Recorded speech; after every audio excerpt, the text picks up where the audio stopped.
Hello guys, welcome back to the channel. आज हम देखेंगे वी एन एडिटिंग ऐप में स्लो मोशन कैसे करते हैं। This is the fourth chapter of our V N editing tutorial series. Check out the V N playlist on our channel for rest of the chapters. Chapter 4, velocity slow mo.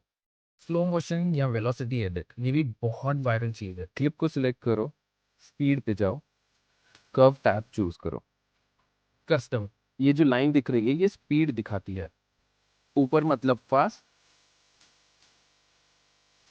नीचे मतलब slow. अगर कुछ गलत हो जाए तो नीचे जो सर्कुलर रीसेट बटन है उस पर टैप कर दो, रीसेट हो जाएगा। इसी मेन्यू से प्रीसेट्स भी यूज़ कर सकते हो। यहाँ टॉप राइट में प्रीसेट्स का बटन है।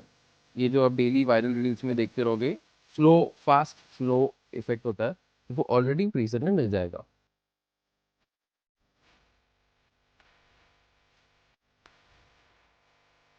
कब यहाँ प्रीसेट फाइनल हो जाए तो टिक बटन पे टैप कर दो, इफेक्ट क्लिप पे अप्लाई हो जाएगा।